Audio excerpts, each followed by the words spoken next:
Another month has come to a close.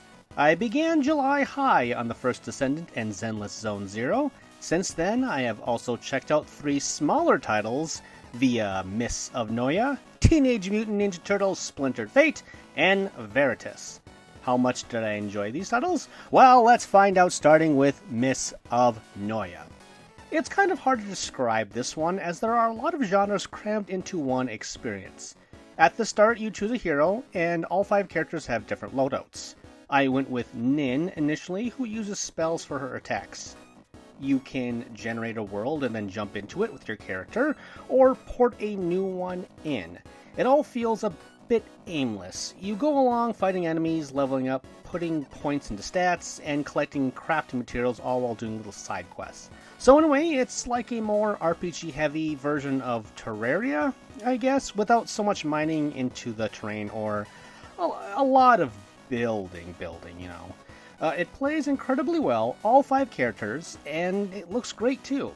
I just wish there was more to it. For this survival-adjacent genre, I think I prefer 3D experiences more, and maybe that's why I felt so lost in Mists of Noyah. Let's move on to Teenage Mutant Ninja Turtles Splintered Fate. It initially came out as an exclusive for the Apple Arcade in 2023. It's out now on Switch, which is how I played it. Think of it like Hades meets a classic TMNT brawler like Turtles in Time. You can choose a turtle, each one wielding their classic weapon of choice, like Leonardo's twin katanas. Each turtle also has a loadout, but upgrading them is a combined effort. So, when you spend materials like dragon coins at home base to boost HP, everyone will be affected. It's a nice incentive to get you to try out every hero. I've always been a Donatello guy in games, thanks to his generous reach with the bow staff, but I like playing them all in this game.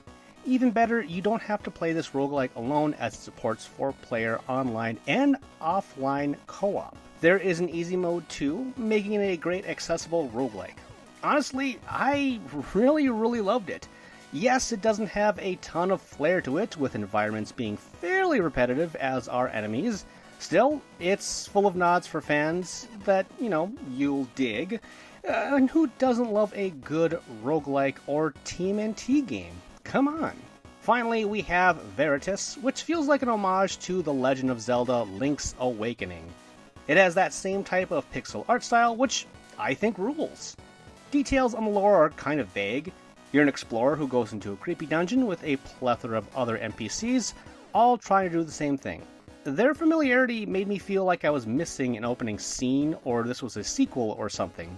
And yeah, guess what? It is. The game before this is called Prodigal, and I don't know much about it other than it is connected to Veritus somehow. Maybe I'll check it out sometime, but anyway, I guess you basically don't need to know what's going on here.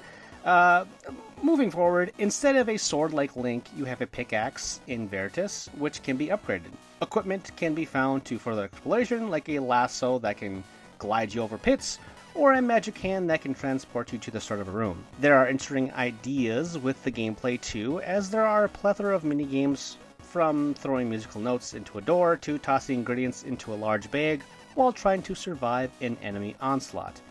I played it on my Steam Deck, which it ran well on. However, I couldn't help but wish it was on the Switch instead. Now, I enjoyed Veritus, but it also didn't feel as inspired as a Zelda game to heighten this specific avenue of action-adventure puzzle games. Overall, Teenage Mutant Ninja Turtles Splintered Fate is my pick of the litter. Veritus is great as a Zelda-like too. Mists of Noyah, I was a bit more perplexed by. But there you have it. 3 games ranging from great to, okay. Anyway, once again, thank you all for watching.